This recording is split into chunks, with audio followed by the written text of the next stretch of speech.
The castle of Valemore stood where no birds sang. Its towers pierced through perpetual clouds of ash-grey mist, and its halls stretched long and empty, filled only with the echo of footsteps that belonged to no one but their master. Zarethiel, the demon lord who had once made continents tremble at the mention of his name, sat upon a throne of black obsidian, watching centuries pass through a window that showed him nothing but the same dead forest, the same lifeless sky, day after day after day.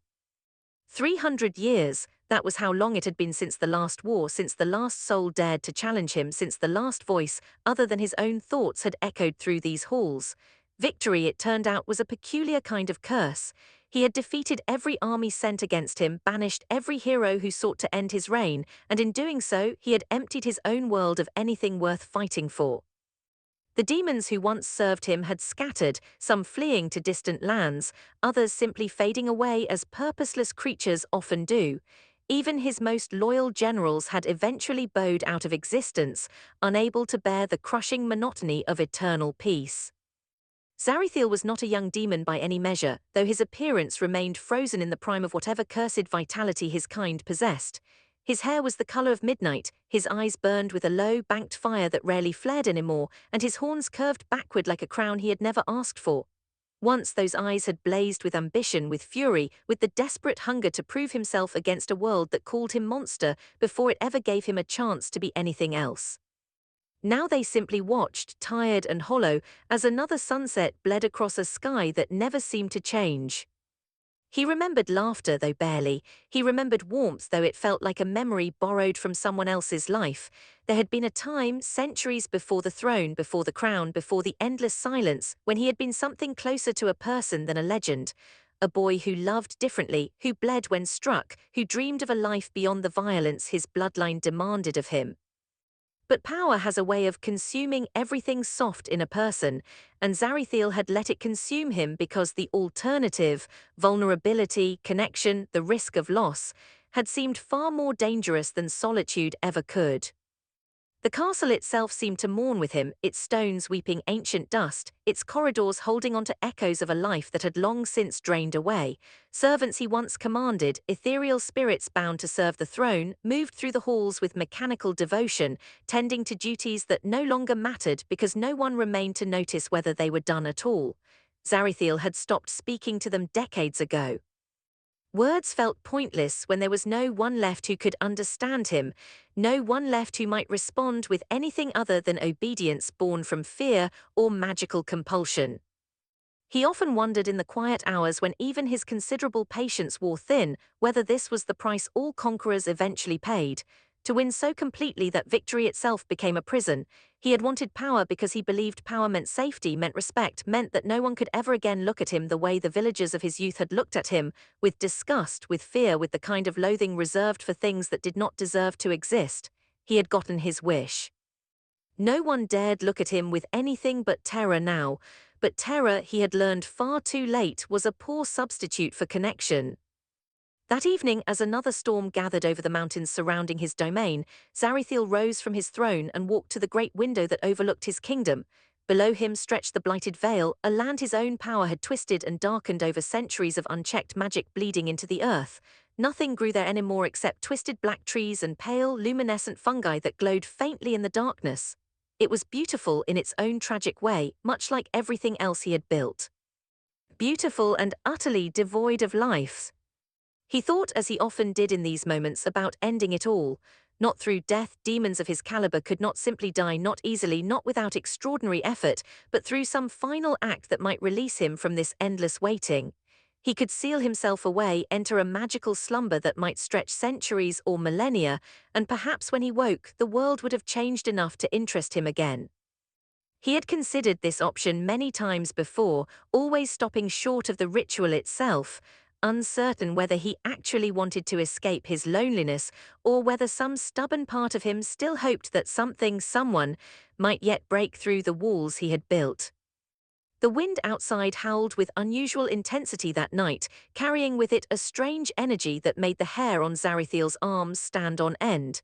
He had lived long enough to recognize the signs of significant magic being worked somewhere in his domain, a disturbance in the ambient forces that flowed through the blighted vale like invisible rivers.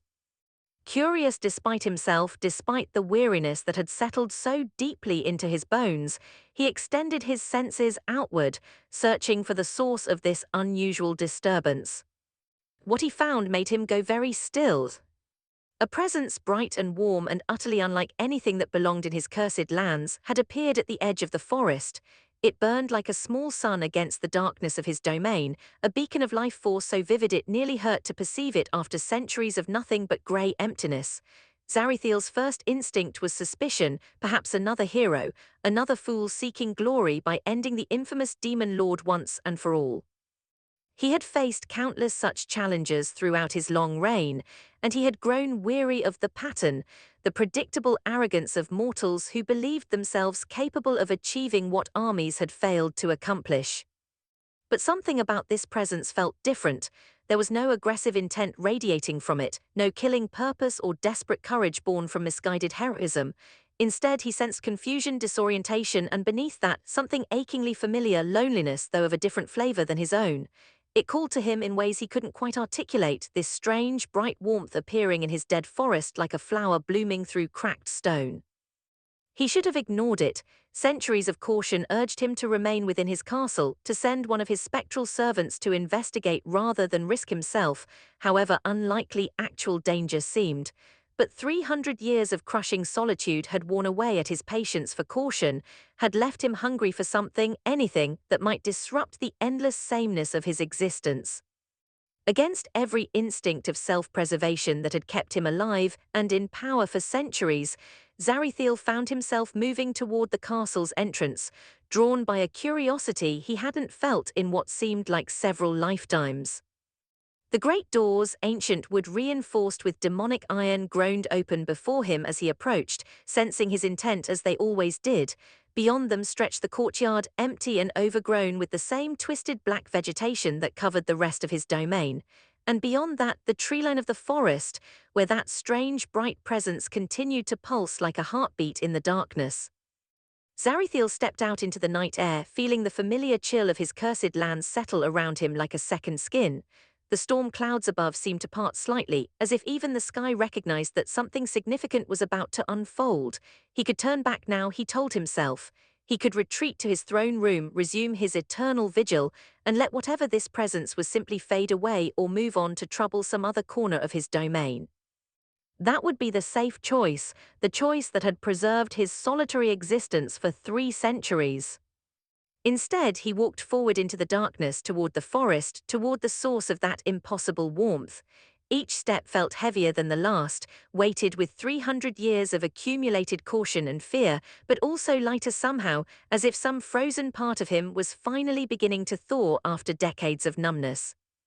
The wind carried strange scents to him now, flowers he didn't recognize, herbs that didn't grow in his blighted lands, and beneath it all, something that smelled distinctly of rain and earth and life.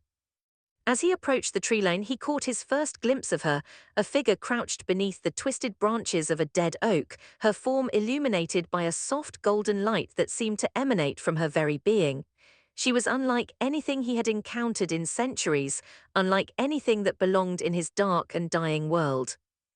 And though he could not have known it yet, standing there in the shadow of his own castle, with his ancient heart beating with something other than emptiness for the first time in longer than he cared to remember, Zarethiel understood that his 300 years of loneliness were about to change in ways he could never have anticipated.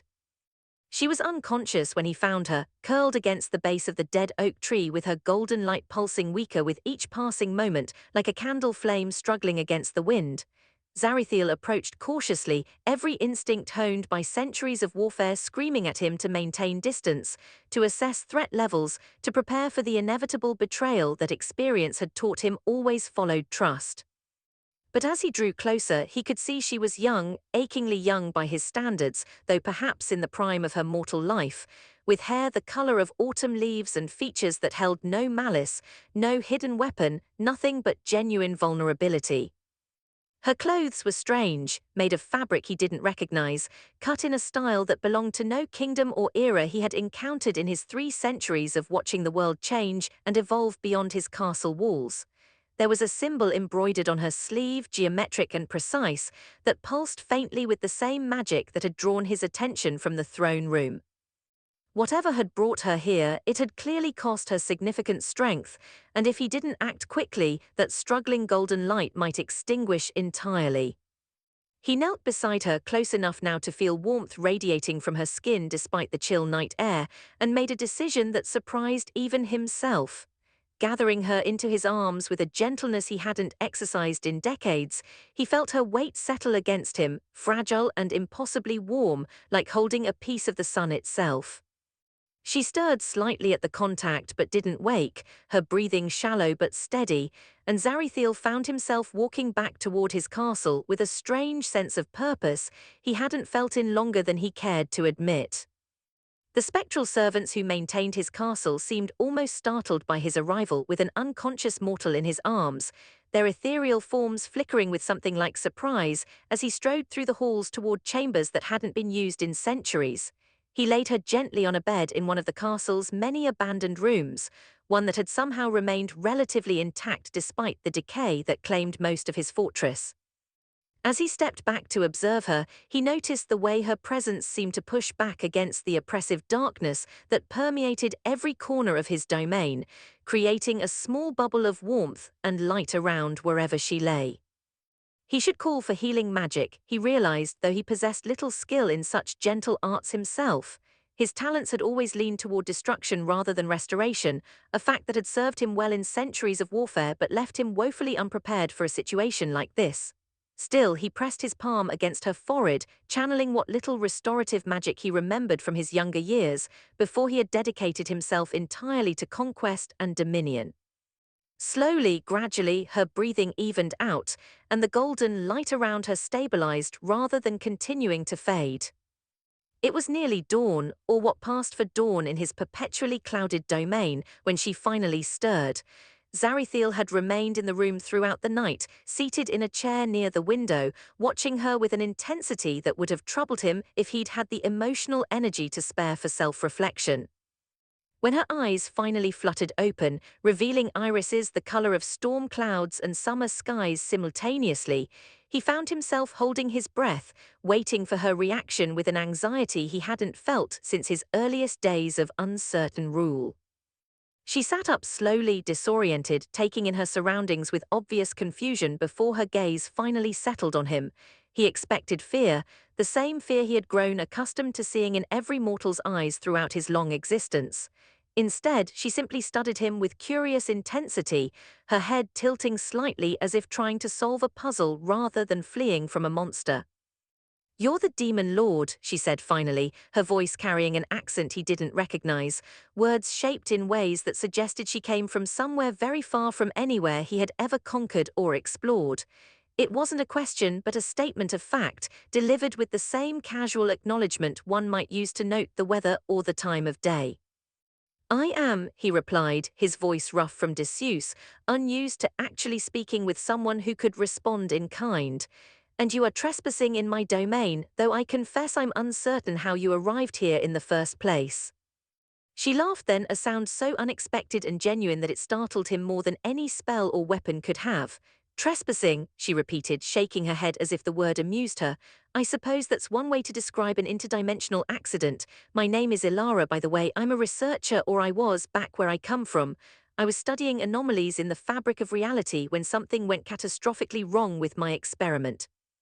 Next thing I knew, I was falling through what felt like an endless void, and then I woke up here, in your incredibly depressing forest." Zarethiel found himself at a loss for words, an unfamiliar sensation for a being who had spent centuries commanding armies and negotiating with kings. This woman, Ilara, spoke to him not with the terrified deference he had grown accustomed to, nor with the calculated caution of someone hoping to manipulate him, but with genuine, unguarded curiosity, as if he was simply another interesting phenomenon to study rather than a monster to fear. "You're not afraid of me," he observed, unable to keep the surprise from his voice. "Should I be?" she asked, studying him with those remarkable storm cloud eyes. You saved my life from what I can piece together, brought me somewhere warm, tried to heal me despite what looks like fairly limited skill in that particular area, no offense." She smiled slightly at his expression, which he suspected betrayed his surprise more than he intended. "I've read about demon lords in various mythologies from different worlds during my research.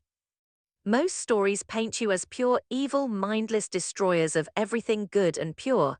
But you don't seem particularly interested in destroying me, and this castle, despite being genuinely quite gloomy, doesn't seem like the lair of someone who delights in suffering." Her perceptiveness unsettled him. In 300 years, no one had bothered to look past the legend, past the reputation that preceded him into every interaction, to actually observe the reality of who he was or what he had become. Even his own demons had treated him more as a symbol of power than an actual person with thoughts and feelings that extended beyond conquest and rule. "The legends aren't entirely wrong," he said carefully, unwilling to let his guard down completely despite the strange warmth spreading through his chest at her words. "I have done terrible things. I have conquered kingdoms, destroyed armies, and shown no mercy to those who opposed me.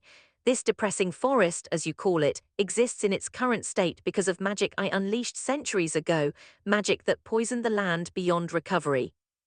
"But," she prompted, apparently sensing there was more to the story than simple villainy. "But nothing," he replied, perhaps too quickly. "I am what I am, a monster who won every war he fought, only to discover that victory meant nothing when there was no one left to share it with." Ilara was quiet for a moment, studying him with an expression he couldn't quite read, not pity, which he would have found insulting, but something closer to understanding, as if his words resonated with some experience of her own.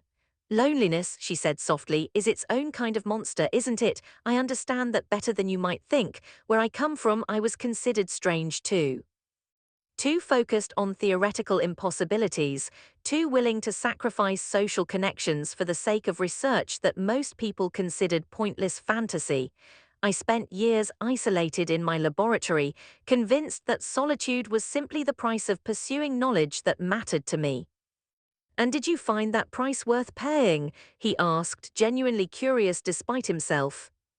"I thought I did," she admitted, "until I ended up here, halfway across what I assume is an entirely different dimension, talking to an actual demon lord who apparently doesn't fit any of the mythological patterns I studied.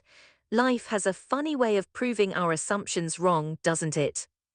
Over the following days, as Ilara recovered her strength and began exploring the castle with the same insatiable curiosity that had apparently driven her interdimensional research, Zarethiel found himself changing in ways he hadn't anticipated. He caught himself looking forward to her questions about his history, his powers, the various artifacts scattered throughout his castle that had accumulated over centuries of conquest. She asked about everything with genuine interest, never with fear or calculation, but with the pure intellectual hunger of someone who found the universe endlessly fascinating rather than something to be feared or conquered. She was, he realized with growing wonder, entirely unlike anyone he had encountered in his 3 centuries of rule. She didn't want anything from him, not power, not protection, not the political advantages that had motivated every ally and enemy he had ever known. She simply wanted to understand, to learn, to explore this strange new world she had fallen into with the same enthusiasm she might have shown for any scientific discovery back in her own dimension. For his part, Zarethiel found himself sharing things he hadn't spoken of in centuries, memories of his mortal childhood before power had transformed him, regrets about choices made in the desperate pursuit of security through strength, even fears about what his endless existence might mean if he never found a way to break free from the cycle of conquest and isolation that had defined his reign. Ilara listened to all of it without judgment, occasionally offering perspectives shaped by her own experiences that helped him see his history in new and sometimes uncomfortable lights. It was on the 7th evening after her arrival, as they sat together in his study surrounded by ancient tomes and scattered notes from her attempts to understand the interdimensional magic that had brought her to his world, that Zarethiel realized something had fundamentally shifted within him. Watching her animated expression as she explained some theory about parallel dimensions and quantum uncertainty, concepts he barely understood but found himself desperately wanting to grasp simply because she found them fascinating, he recognized an emotion he hadn't felt in 300 years. Hope, dangerous, fragile hope that perhaps his endless solitude might finally be breaking, that perhaps this strange, brilliant woman who had fallen from another world entirely might be the key to ending centuries of loneliness that he had long since resigned himself to enduring forever. But even as that hope bloomed within him, another thought crept in, cold and unwelcome. Eventually she would find a way home. Eventually, this brief interruption to his eternal solitude would end, and he would be left alone once again, perhaps more devastated by her absence than he had ever been by her absence in the first place. The weeks that followed transformed Valemore Castle in ways that seemed almost magical, though Elara insisted most of the changes were simply the result of basic maintenance and organizational skills rather than any supernatural intervention. She had taken it upon herself to catalogue the vast collection of magical artifacts and ancient texts scattered throughout the castle's countless rooms, approaching the task with the same methodical enthusiasm she brought to everything else.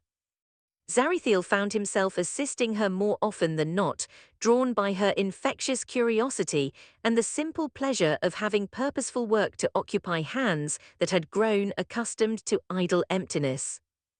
Their conversations evolved beyond simple exchanges of information into something deeper, more personal, touching on fears and dreams that neither had voiced to another living being in longer than either cared to calculate. Elara spoke of her research back home, the years spent proving theories that her colleagues had dismissed as impossible fantasy, the isolation that came from pursuing knowledge that others couldn't or wouldn't understand. She had sacrificed relationships, opportunities for a normal life, even basic self-care at times, all in pursuit of proving that other dimensions existed, that reality was far more complex and interconnected than mainstream science acknowledged.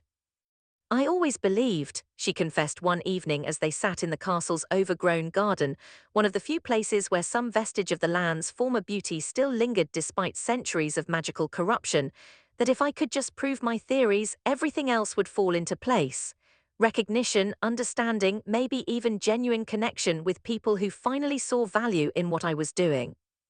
Instead, I ended up alone in a laboratory that grew emptier every year, until finally I ended up here, having accidentally proven my life's work correct by literally falling through dimensional barriers." "Do you regret it?" Zarethiel asked, watching moonlight filter through twisted branches to illuminate her face with silver light. The isolation, the sacrifice, all of it. She considered the question with the same careful thoughtfulness she brought to her research. "I regret the loneliness," she said finally. "I regret not finding better balance between pursuing knowledge and maintaining connections with people who mattered, but I don't regret the pursuit itself, the desire to understand something greater than myself. I think perhaps that desire, that hunger to matter in some meaningful way, isn't so different from what drove you toward conquest and power, is it?" Her insight struck him with uncomfortable accuracy. He had never considered the parallels between her scientific ambition and his own historical hunger for power, but she was right. Both had stemmed from similar wells of insecurity and desperate need to prove their own worth against a world that seemed determined to dismiss or destroy them. He had sought power because vulnerability had proven dangerous in his youth. She had sought knowledge because acceptance had seemed impossible without undeniable achievement. Different paths, perhaps, but rooted in remarkably similar soil. "I was born different," he found himself explaining, sharing details of his history he had never voiced to anyone in 3 centuries of solitary rule. "My mother was human, my father a demon of considerable power who abandoned us both once he tired of mortal entanglements. I grew up in a village that saw only the horns beginning to emerge from my temples, the eyes that occasionally flashed with inherited magic I didn't understand or control. They called me monster before I understood what that word meant, threw stones at a child who had done nothing except exist in a form that frightened them." Elara's expression softened with genuine sympathy, though she didn't offer the hollow platitudes he had learned to expect from those rare individuals who had glimpsed his past. Instead, she simply listened, allowing him space to continue at his own pace. "By the time I was old enough to understand my heritage, to embrace the demonic power flowing through my blood, I had already learned that vulnerability meant pain, that showing weakness invited violence rather than compassion. So I chose strength instead. I chose power, dominance, control over every aspect of my existence that I could possibly command. If I couldn't be loved, I decided I would be feared. If I couldn't be accepted, I would be obeyed. It seemed like a reasonable trade at the time. But it wasn't, Ilara said softly, not a question but a statement of understanding. No, he admitted, the weight of centuries pressing down on that single syllable. Fear is a poor substitute for connection. Obedience means nothing when there's no one left who chooses to remain beside you rather than simply following commands they dare not disobey. I won every war, conquered every kingdom that opposed me, and in doing so, I created exactly the isolation I had hoped power might protect me from experiencing. They sat in comfortable silence for a while after that confession, the kind of silence that had become increasingly common between them as their friendship deepened into something that felt increasingly significant to Zarethiel, though he hesitated to name it directly even in his own thoughts. He had experienced desire before, in the centuries before power had consumed everything soft within him, but this feeling growing steadily within his chest felt different, more complex, intertwined with respect and genuine affection in ways that made it both more precious and more terrifying than simple physical attraction. Ilara had continued her research into the magic that had brought her to his dimension, spending hours in his extensive library poring over ancient texts about dimensional magic and reality manipulation. Zarethiel had assisted where possible, though his own knowledge of such theoretical magic proved limited despite his considerable power in more direct applications of demonic magic. Still watching her work, seeing the fierce concentration on her face as she puzzled through complex equations and ancient runic sequences, brought him a satisfaction he hadn't anticipated, the pleasure of supporting someone else's passion rather than simply pursuing his own ambitions. I think I'm close to understanding what happened, she told him one afternoon, spreading several ancient scrolls across his study table with barely contained excitement. The magic that brought me here seems connected to a rare celestial alignment, one that apparently occurs once every few centuries when the barriers between dimensions grow naturally thin. If my calculations are correct, there might be a way to recreate the conditions that allowed me to cross between worlds in the first place. The implications of her words settled over Zarethiel like a physical weight, extinguishing the warmth that had been steadily growing within him over the past weeks. Of course she wanted to find a way home. Of course this brilliant, curious woman who had accidentally fallen into his dimension would want to return to her own world, her own life, rather than remaining trapped in his cursed and lonely domain indefinitely. The realization shouldn't have surprised him, yet it struck with the force of unexpected betrayal, revealing just how deeply he had allowed himself to hope for something more permanent. That's good, he managed, forcing the words past a throat that had suddenly grown tight with emotion he wasn't prepared to examine too closely. You should be able to return home to continue your research, your life. Ilara looked up from her scrolls, studying his expression with the same perceptive intensity she brought to everything else. Zarethiel, she said softly, using his name rather than his title for perhaps the first time since her arrival, what's wrong? Nothing, he lied, though he suspected she saw through the deception immediately. I simply hadn't considered that you would eventually leave. It seems foolish in retrospect, given that you obviously have a life waiting for you beyond this dimension, but I confess the thought hadn't fully registered until this moment. Understanding dawned in her expression, followed by something that looked remarkably like tenderness. I haven't figured out how to recreate those conditions yet, she said carefully. It might take months, possibly years of research and experimentation. Even then, there's no guarantee such magic would work reliably or safely. I'm not leaving tomorrow, Zarethiel. I'm not leaving anytime particularly soon.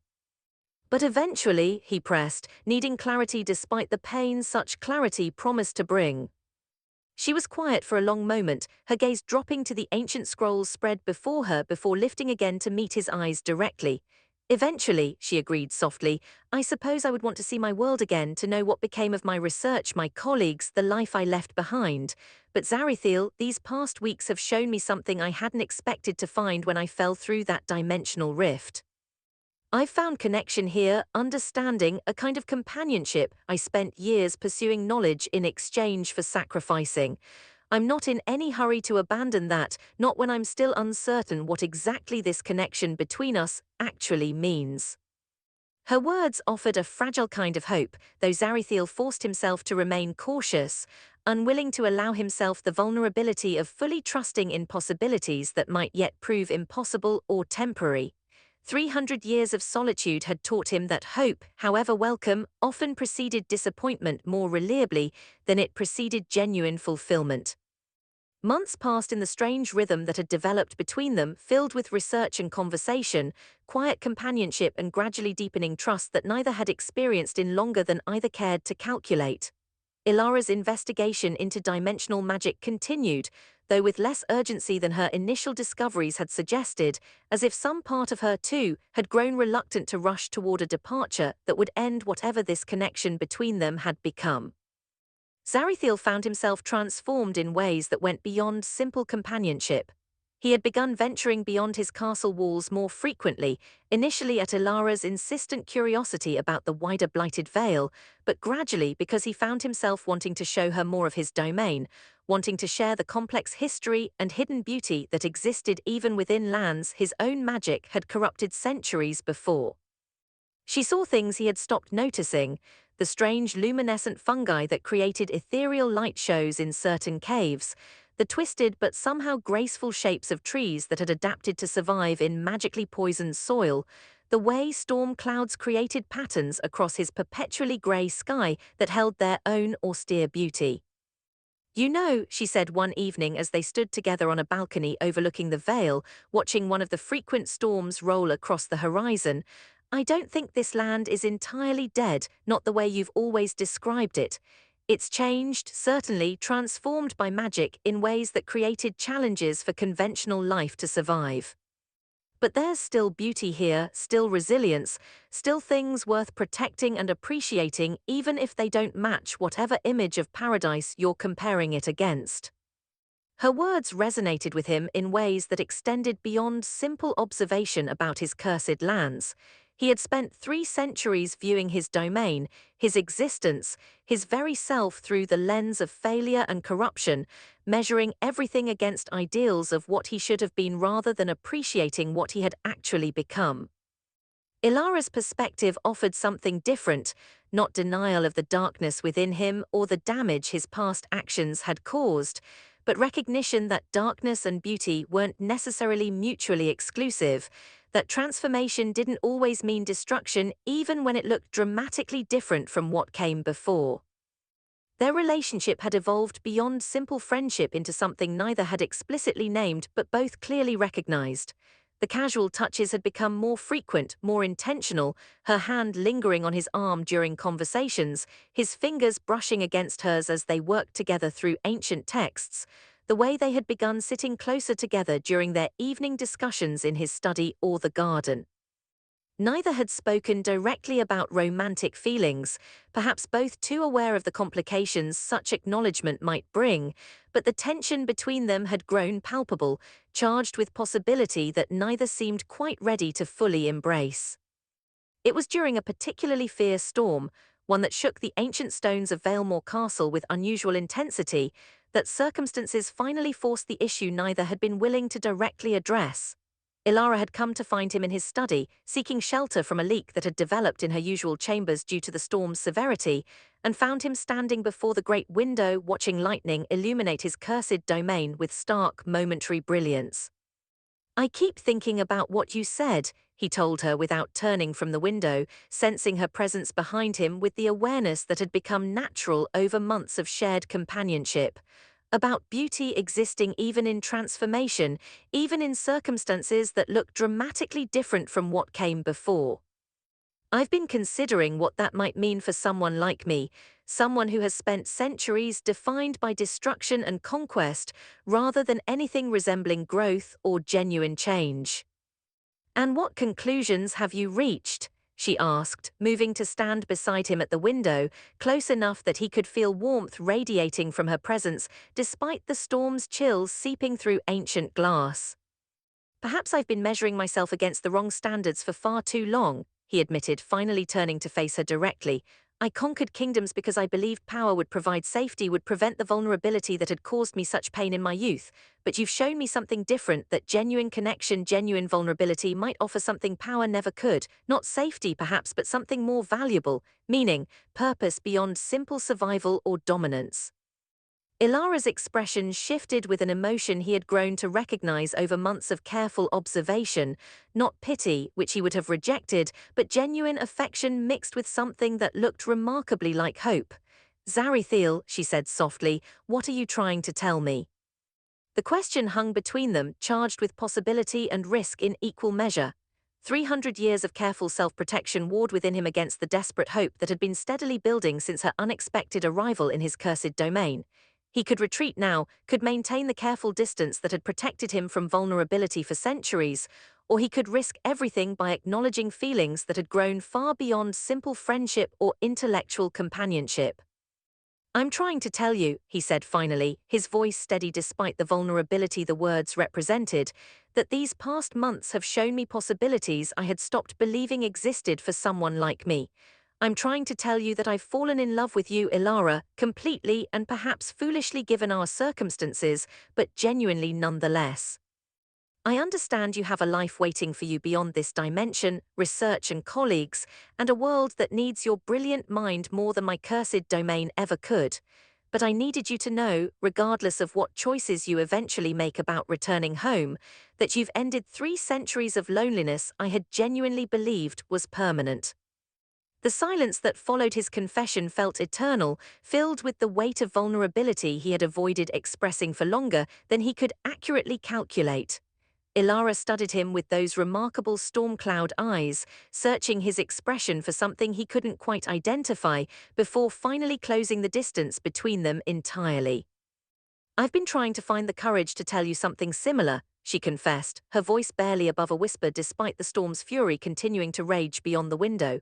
"I came here by accident, fell through dimensional barriers I barely understood, and somehow found something I spent years pretending I didn't need. Genuine connection, understanding, someone who sees me completely rather than simply appreciating my usefulness or intelligence. I don't know what this means for my research, for eventually returning home, for any of the complicated logistics that our situation presents. But I know that I love you too, Zarethiel, and I'm not interested in abandoning what we've built here for the sake of a life that suddenly feels less important than it once did." Their kiss, when it finally happened, felt like the culmination of months of careful dancing around emotions neither had been ready to fully acknowledge. It was gentle at first, tentative, as if both feared shattering whatever fragile magic had brought them together, before deepening into something more certain, more passionate, carrying centuries of accumulated loneliness finally finding resolution in genuine connection. When they finally separated, both slightly breathless, Ilara rested her forehead against his, their proximity feeling entirely natural despite the dramatic differences in their origins and experiences. "So what happens now?" she asked softly. "I still don't fully understand the magic that brought me here, still don't know if I'll eventually need to return home, at least temporarily, to settle affairs and perhaps share what I've learned about interdimensional travel. But I know I want to figure out those answers together rather than facing them alone." Zarethiel considered her words carefully, recognizing the significance of the choice being offered, not simple resolution to their circumstances, but partnership in navigating whatever complications their unusual relationship might present. "Then we face them together," he said finally, feeling something settle within him that had been unsettled for 3 centuries.